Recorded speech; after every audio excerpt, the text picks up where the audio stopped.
एक व्यक्ति चीखता हुआ चिल्लाता हुआ जोर जोर से अपने प्राइवेट पार्ट को पकड़े हुए भागता हुआ अपने घर की तरफ जा रहा था। जो लोग भी रास्ते में उसे देखते वह दंग रह जाते।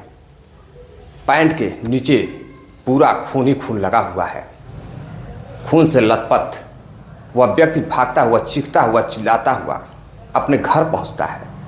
जब घर पहुंचता है तो उसके पिताजी देखते हैं कि व्यक्ति जो उनका लड़का रहता है वो खून से लथपथ है और वह बोलने की हालत में भी नहीं है। फिर वह पुलिस स्टेशन जाते हैं और पुलिस में शिकायत दर्ज कराते हैं। तब तक जो उनके परिजन रहते हैं उनको उस लड़के को लेकर प्राथमिक हॉस्पिटल लेकर जाते हैं। एक पास में ही हॉस्पिटल रहता है, वहाँ लेकर जाते हैं। अब उस लड़के का वहाँ इलाज किया जाता है, लेकिन हालत गंभीर रहती है तो उसे प्रयागराज के एक हॉस्पिटल में भेज दिया जाता है। पुलिस जब इसकी जांच पड़ताल करती है तो एक ऐसी हकीकत सामने आती है जो वाकई में बेहद ही हैरान कर देने वाली थी। इस हकीकत को सुनने के बाद बहुत सारे लोग उस महिला के बारे में बहुत अच्छी अच्छी बातें कहते हैं और बहुत सारे लोग ये कहते हैं कि पुलिस है, पुलिस का काम है अपराधी को पकड़ना। आखिर में भी चाहे उसने जैसा भी हो उसके साथ हुआ हो, लेकिन वो है तो अपराधी, उसको पकड़ा जाना चाहिए। नमस्कार, प्रणाम, मैं विशु राय, आप देख रहे हैं इंडिया क्राइम दस्तक। हाजिर हुआ फिर एक नई कहानी के साथ, एक ऐसी कहानी के साथ जिसको सुनने के बाद वाकई में कहानी हैरान कर देने वाली है। कहानी शुरू करें उससे पहले बिहार की एक छोटी सी घटना है। बहुत छोटी है इसलिए मैं कहानी के अंदाज में बता नहीं सकता, तो आपके साथ सोच रहा था कि शेयर कर दूं। दरअसल बिहार के पटना में एक लड़के की शादी फिक्स होती है, एक बहुत ही सुंदर लड़की के साथ। लड़की भी पढ़ी लिखी रहती है, लड़का भी पढ़ा लिखा रहता है। अब शादी धीरे धीरे नज़दीक आ रही थी, यानी कि इसी फरवरी में, आने वाले फरवरी में शादी होने वाली थी। अब अचानक से ससुराल वालों को फ़ोन जाता है कि लड़की गर्भवती है, माँ बनने वाली है। अब जैसे ही यह फ़ोन ससुराल वालों को जाता है, ससुराल वाले सन्न रह जाते हैं। उनके पैरों तले ज़मीन खिसक जाती है, आसमान फट जाता है। अब उनकी आवाज़ नहीं आ रही थी। अब वह सोचने लगते हैं कि जिस लड़की से मेरे बेटे की शादी होने वाली है, अचानक से वह गर्भवती कैसे हो गई। और फ़ोन खुद लड़की के माँ बाप ने किया था। अब यह बात सुनकर वह हैरान थे। वह फ़ौरन ही फ़ोन काट देते हैं और जब फिर जो मायके वाले होते हैं, यानी कि लड़की के जो माता पिता होते हैं, जब वह बार बार फ़ोन करते हैं तो घर वाले फ़ोन रिसीव नहीं करते हैं। अब लड़की के माता पिता अब ससुराल पहुंचते हैं। ससुराल वालों को अभी शादी हुई नहीं थी, लेकिन लड़के के माँ बाप जो थे वो ये सोच रहे थे कि ऐसी लड़की, इस घटिया प्रवृत्ति की लड़की जो शादी से पहले प्रेग्नेंट है, ऐसी लड़की से भला कौन शादी करेगा। अब किसी के साथ भी ऐसा होता तो वह यही सोचता कि कौन अपने बेटी की ज़िंदगी बर्बाद करेगा, कौन अपनी इज्जत डुबोएगा। लेकिन जब घर वाले पहुंचते हैं लड़की के माता पिता, तो घर में बातचीत होती है तो वह बताते हैं कि जल्द से जल्द आप शादी कर लीजिए, डेट पहले कर लीजिए। अब लड़के के माता पिता काफ़ी गुस्सा होते हैं, घर से भागने तक की बात कह देते हैं, लड़की के माता पिता को भगाने की बात करने लगते हैं। अब लड़की के माता पिता इज्जत कर रहे थे अभी तक, फिर वह खड़ा होते हैं और बोलते हैं कि जो मेरी बेटी प्रेग्नेंट है, यह आप ही के घर का लड़का है, होने वाला बच्चा है और आप ही बेटे का लड़का है। अब जैसे ही लड़के के माता पिता, यानी कि लड़की के होने वाला ससुराल वाले जो होते हैं, वह सुनते हैं, वह हैरान रह जाते हैं। वह कहते हैं ऐसे कैसे हो सकता है, अभी तो 2 महीने पहले शादी फिक्स हुई है। तभी लड़के को बुलाया जाता है और लड़की को भी बुलाया जाता है। दोनों को बुलाने के बाद जब पूछताछ होती है तो लड़की बताती है कि जैसे ही हमारी शादी फिक्स होती है, जब हम पहली बार मिले थे एक दूसरे को पसंद किए थे। उसके बाद से ही हमारी बातचीत शुरू हो गई थी और बातचीत कुछ इस कदर शुरू हो गई थी कि हम दोनों एक दूसरे से मोहब्बत करने लगे थे। और मोहब्बत इस कदर हो गई कि अब वो एक दूसरे के बगैर रह नहीं पा रहे थे। अब वह घर से बाहर होटल में जाकर एक दूसरे के साथ संबंध बनाने लगे थे। और संबंध बनाते बनाते एक दिन उन्होंने ऐसी गलती कर दी कि आज वह लड़की प्रेग्नेंट हो गई है। अब इस बात को देखते ही परिवार वाले, लड़के के परिवार वाले फ़ौरन ही शादी के लिए तैयार होते हैं और एक हफ्ते के अंदर ही जो शादी फरवरी में होने वाली थी वह इसी दिसंबर में हो जाती है। अब लड़का और लड़की एक दूसरे के साथ जीवन यापन कर रहे हैं, एक दूसरे के साथ खुश हैं। दरअसल कभी भी किसी के ऊपर, लड़की हो या लड़का हो, किसी के ऊपर कोई भी छीटाकशी करने से पहले, किसी के माता पिता को गलत कहने से पहले उस बात को समझना ज़रूरी होता है कि आखिर घटना क्या है। कहीं मेरे ही बेटे की गलती तो नहीं ना है। हो सकता है कि लड़की चाहे जैसे भी हो, लेकिन उसकी पूरी बात सुन लेनी चाहिए। अब जहाँ भी ये खबर जाती है रिश्तेदारियों में, लोगों के पास, लोग सुनने के बाद उनका हंसी उड़ाते। कुछ लोग कहते कि शादी के बाद भी संबंध बनाया जा सकता था, इतनी जल्दी क्या थी। लेकिन खैर, उनकी अपनी अपनी सोच है। आते हैं आज की कहानी पर।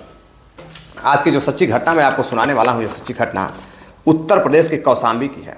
कौशाम्बी में एक जगह लगती है मंझनपुर। मंझनपुर में एक परिवार रहता था, सीमा का परिवार। सीमा के परिवार में उसके पिताजी, माताजी और सीमा। सीमा की उम्र 32 साल रहती है। सीमा हमेशा किसी न किसी काम से बाज़ार जाया करती थी और उसी के गांव का रहने वाला एक लड़का मोहम्मद निजामुद्दीन, जिसकी उम्र 26 साल रहती है। अब जो सीमा रहती है वह 6 साल निजामुद्दीन से बड़ी रहती है। निजामुद्दीन जो रहता है वह गांव का ही रहने वाला एक व्यक्ति रहता है, यानी कि एक ही गांव के रहने वाले दोनों रहते हैं। और जो लड़की रहती है, गांव में एक टोला पड़ता है, शरीफपुर टोला, वहीं की वह रहने वाली रहती है। दोनों के घर के बीच में 400 से 500 मीटर का अंतर रहता है लगभग। अब दोनों अक्सर कर एक दूसरे के घर आया जाया करते थे। अब जो लड़का रहता है निजामुद्दीन, जो पड़ोसी रहता है, वो अक्सर कर उसके घर आया जाया करता था। अब एक दिन उसकी नज़र उस लड़की पर पड़ती है। नज़र का मतलब गंदी नज़र उस लड़की पर पड़ती है और वह लड़की के साथ हंसी मजाक करता है। उस दिन तो लड़की कुछ नहीं बोलती है। फिर लड़का अपने घर चला जाता है। अब वो अक्सर उस लड़की के तलाश में रहता है, उस इंतज़ार में रहता है। लड़की भी हंसी मजाक करती थी। लेकिन एक दिन जो लड़का रहता है मोहम्मद निजामुद्दीन, वह उसके घर पर जब कोई नहीं रहता है, जो लड़की रहती है वह शादीशुदा रहती है। जो 32 साल की सीमा है वह शादीशुदा रहती है, यानी कि वह उसकी भाभी लगती थी पद में। अब वह भाभी कहकर उसे हंसी मजाक भी करता था और हंसी मजाक अब इस स्तर पर होता था कि उसे लगता था कि यह जो उसकी भाभी सीमा है यह उसको चाहने लगी है, या यह उसके साथ चाहे तो ज़बरदस्ती भी कर लेगा। तो वह औरत जो रहती है वह बोलेगी नहीं, कुछ बोलेगी नहीं, रोकेगी नहीं। अब एक दिन घर में मौका पाकर वह जाता है, बातचीत करता है, देखता है घर में कोई नहीं है, तो उसके कमरे में चला जाता है और बातचीत करते करते उस लड़की को उसके कमरे के बेड पर ही लेटा देता है और उसके साथ ज़बरदस्ती करने लगता है। अब लड़की मना करने की कोशिश करती है तो निज़ामुद्दीन नहीं मानता है। जब निज़ामुद्दीन नहीं मानता है तभी लड़की को थोड़ा सा मौका मिलता है। लड़की अंदर से एक चाकू लाती है। चाकू लाने के बाद अचानक से लड़का समझ नहीं पाता है कि वह अंदर कमरे में करने क्या गई है। तभी वह चाकू लाकर उस लड़के के साथ बातचीत में ही उसका गुप्तांगी काट देती है, यानी कि उसका प्राइवेट पार्ट ही काट देती है। अब जैसे ही प्राइवेट पार्ट करता है। अब निज़ामुद्दीन दौड़ता हुआ अपने प्राइवेट पार्ट को पकड़े हुए घर से भागता हुआ बाहर जाता है। खून बह रहा था। चारों तरफ लोग देख रहे थे कि आखिर इसके साथ ऐसा क्या हो गया कि यह अभी ये पड़ोसी के घर से, सीमा के घर से निकलकर बाहर जा रहा है, और ऐसा इसके साथ क्या हो गया कि यह खून से लथपथ है। लोग अभी समझ भी नहीं पा रहे थे कि आखिर हुआ क्या है। अचानक से इसके साथ ऐसा क्या हो गया। और वह भागता हुआ अपने घर जाता है। लोग देख रहे थे, जो भी उसको भागते हुए देखते, आते हुए देखते हैं, उसके रास्ते से हट जाते हैं। वह घर जाता है और घर जाकर अपने पिताजी से बताता है। पिताजी और कुछ लोग मिलकर उसे हॉस्पिटल ले जाते हैं।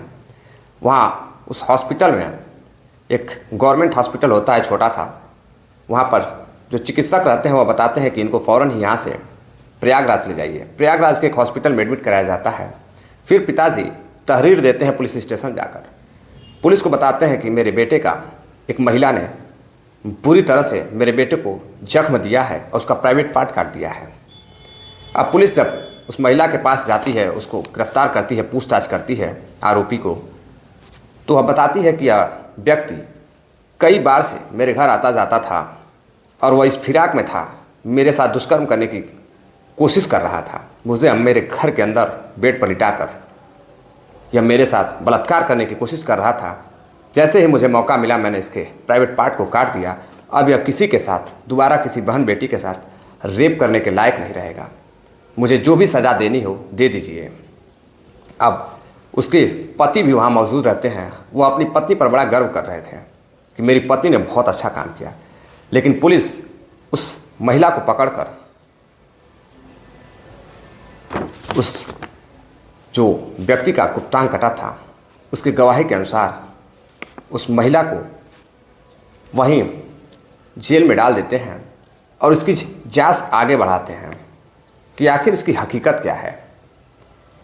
हकीकत मालूम करने के लिए एक टीम गठित की जाती है। अब विवेचना की जाती है। विवेचना में पता चलता है कि वह निज़ामुद्दीन वाकई में उस दिन औरत के घर गया था। उसके घर कोई नहीं था। अब चाहे वह औरत से उसका प्रेम संबंध रहा हो पहले से, या फिर वह ज़बरदस्ती करना चाहता था, लेकिन निकला तो वह उसी के घर से था। अब हकीकत क्या थी यह तो निज़ामुद्दीन जानता है और सीमा जानती होगी। साथियों, इस कहानी को सुनाने का उद्देश्य आपको जागरूक करना है, सावधान करना है, किसी को हैरान करना या परेशान करना नहीं है। मिलते हैं एक और नई कहानी के साथ। तब तक के लिए आप लोग इजाज़त दीजिए। कहानी पसंद आई हो तो आप सभी साथी चैनल को सब्सक्राइब करें, वीडियो को लाइक करें, वीडियो को ज़्यादा से ज़्यादा लोगों में शेयर भी करिए। जय हिंद, नमस्कार।